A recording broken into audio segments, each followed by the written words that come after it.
6 अगस्त 2024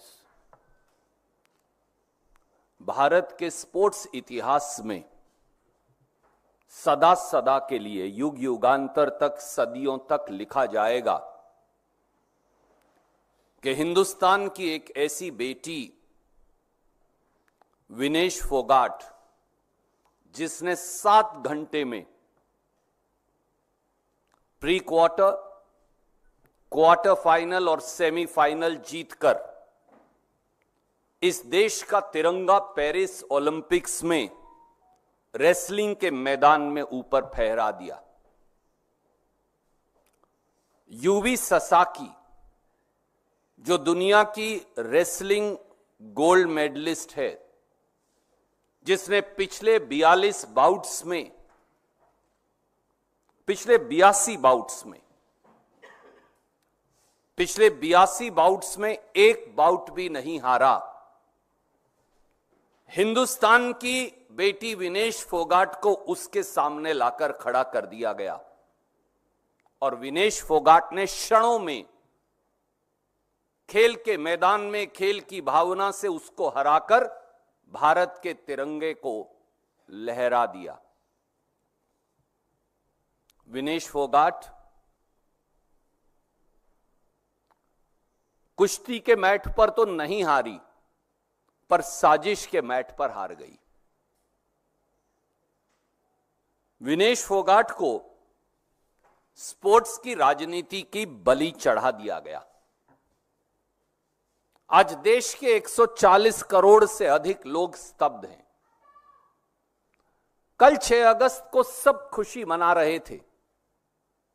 साधारण से साधारण व्यक्ति को यह लगता था कि उसकी खुद की बेटी जीत गई है। हिंदुस्तान का मान और गौरव गर्व से इतना ऊंचा हो गया था।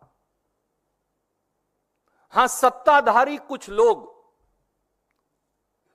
विनेश फोगाट को मुबारकबाद की ट्वीट करने से भी बच रहे थे। सरकार के खेल मंत्री, प्रधानमंत्री, बड़े बड़े मंत्री, नेतागण, बीजेपी के राष्ट्रीय अध्यक्ष, वो जरूर कतरा रहे थे, क्योंकि इन सबका एक संदर्भ था। भारत की बेटी विनेश फोगाट ये वही महिला पहलवान है जिसने पूरा साल 2023 में प्रधानमंत्री मोदी जी के चहेते रेसलिंग फेडरेशन ऑफ इंडिया के तत्कालीन अध्यक्ष, बीजेपी के तत्कालीन सांसद बृजभूषण शरण सिंह के खिलाफ शारीरिक, मानसिक यातना के खिलाफ एक बुलंद आवाज उठाई थी देश की खिलाड़ियों, महिला पहलवानों की ओर से। ये वही विनेश फोगाट तो है जिसने इस देश की अन्य महिला पहलवानों और दूसरे पहलवान भाइयों के साथ 140 दिन से अधिक रेसलिंग फेडरेशन ऑफ इंडिया में से गुंडागर्दी, मानसिक और शारीरिक प्रताड़ना के खिलाफ जंतर मंतर पर एक लो जगाई थी क्रांति की। यह वही विनेश फोगाट तो है जिसको भारतीय जनता पार्टी की सरकार ने जिस दिन संसद का उद्घाटन हुआ, जंतर मंतर पर दिल्ली पुलिस से और पहलवानों के साथ घसीटवाया था। यह वही विनेश फोगाट तो है जिसके ऊपर मोदी सरकार ने एफआईआर दर्ज करवाया था और मुकदमा भी चलवाया। यह वही विनेश फोगाट तो है जो पूरे हिंदुस्तान के सत्ता तंत्र, स्पोर्ट्स के सत्ता तंत्र के खिलाफ शौर्य और धैर्य के चलते, जज्बे और साहस के चलते, हिंदुस्तान का तिरंगा फहराने के एक जुनून के चलते पेरिस ओलंपिक तक पहुंच गई और एक बार फिर लड़कर 7 घंटे के अंदर प्री क्वार्टर, क्वार्टर फाइनल और सेमीफाइनल जीतकर दुनिया की 3 सबसे बड़ी पहलवानों को हराकर भारत का तिरंगा पेरिस ओलंपिक में फहराया। ये वही विनेश फोगाट है जिसको एक कुत्सित षड्यंत्र ने आखिर में हरवाया। साथियों, जहां देश के 140 करोड़ लोग स्तब्ध हैं, देश के स्पोर्ट्स पर्सन स्तब्ध हैं, वहां कुछ सवाल यकायक हर व्यक्ति के मस्तिष्क में है। आप मुझे बताइए कि एक ऐसा स्पोर्ट्स पर्सन विनेश फोगाट जैसा, जो तीसरी बार ओलंपिक में हिस्सा ले रहा हो, 2016, 2020 और अब की बार 2024, समकालीन इतिहास में कभी ऐसा नहीं हुआ कि ऐसे स्पोर्ट्स विमेन को या मेन को केवल 100 ग्राम वेट अधिक होने के आधार पर डिस्क्वालीफाई कर दिया गया हो। आज तक ये कभी नहीं हुआ।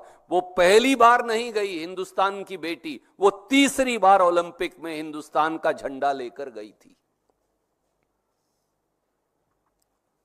हर बार जब किसी खिलाड़ी का वेट अगर ज्यादा भी हो जाए तो उसे 1 से 2 घंटा दिया जाएगा। विनेश फोगाट को यह क्यों नहीं दिया गया? तीसरा, जितने खिलाड़ी गए हैं उससे ज्यादा मोदी सरकार के अधिकारी गए हैं। रेसलिंग फेडरेशन ऑफ इंडिया क्या कर रही थी? क्या वो मेडल को गिराने की कोशिश कर रहे थे या मेडल दिलवाने की कोशिश कर रहे थे? इंडियन ओलंपिक एसोसिएशन क्या कर रही थी उस समय? भारत की स्पोर्ट्स के जो अधिकारी गए हैं वो क्या कर रहे थे? देश के स्पोर्ट्स मंत्री क्या कर रहे थे? ये सवाल तो पूछे जाएंगे ना। चौथा, आर्टिकल 11 है इंटरनेशनल ओलंपिक एसोसिएशन का। उसमें तो यह भी लिखा है, और कोई भी ट्रूप हो, अगर सिर्फ वेट की बात है तो वो पहले वेट खुद करेंगे, फिर वो उसको स्पोर्ट्स एरिना में लेकर जाएंगे।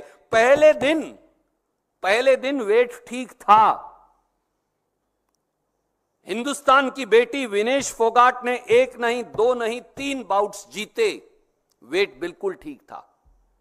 अगले दिन सुबह वेट बढ़ कैसे गया? ऐसा क्या जादू हुआ कि 100 ग्राम वजन बढ़ गया? और अगर भारत की स्पोर्ट्स अथॉरिटीज के लोग जो साथ गए हैं सरकारी खर्चे पर, स्पोर्ट्स के खिलाड़ियों से भी ज्यादा संख्या में, अगर वो इस मामले में मुस्तैद होते तो रूल तो बिल्कुल साफ कहता है कि अगर कोई खिलाड़ी चाहे तो अपने आप को इंजर्ड घोषित कर सकता है।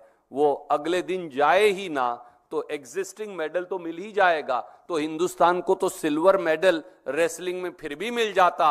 अगर विनेश फोगाट को वो लेकर ही ना जाते तो फिर दिक्कत क्या थी? क्या दिक्कत विनेश फोगाट के मेडल से तो नहीं थी? यह सवाल अपने आप पूछा जाएगा, क्योंकि आंदोलन के समय साल 2023 में विनेश फोगाट को, बबीता फोगाट को और कई और पहलवान साथियों को यह कहा गया था कि उनका कैरियर खत्म कर दिया जाएगा।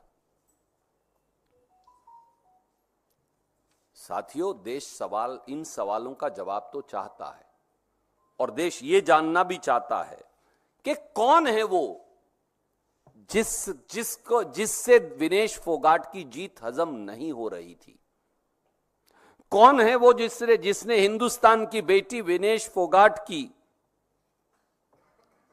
पीठ के अंदर छुरा घोंप दिया? कौन है जिसने बेजा ताकत का इस्तेमाल किया? और किसका चेहरा बचाने की कोशिश हो रही थी? और क्या विनेश फोगाट के मेडल से हमारे अपनों को तो दिक्कत नहीं थी? क्या इसी वजह से हर टीम का हम प्रोत्साहन करते? हमारी हॉकी की टीम बेहतरीन खेली, हमें बड़ी खुशी हुई कि प्रधानमंत्री जी से लेकर स्पोर्ट्स मिनिस्टर तक हार के बावजूद हमारे साथी जब हॉकी के बेहतरीन प्रदर्शन कर वो गए तो उन्होंने एनकरेजिंग ट्वीट किया, पर ये बेटी तो एक दिन में 7-7 3-3 बाउट जीतती है 7 घंटे में, और हिंदुस्तान की सरकार चुप रहती है। हां, डिस्क्वालीफाई होने के बाद क्षणों के अंदर सांत्वना का ट्वीट आ जाता है देश के प्रधानमंत्री और देश के बड़े बड़े सत्ताधारी लोगों का। हमें सांत्वना का ट्वीट नहीं चाहिए, विनेश फोगाट से न्याय चाहिए।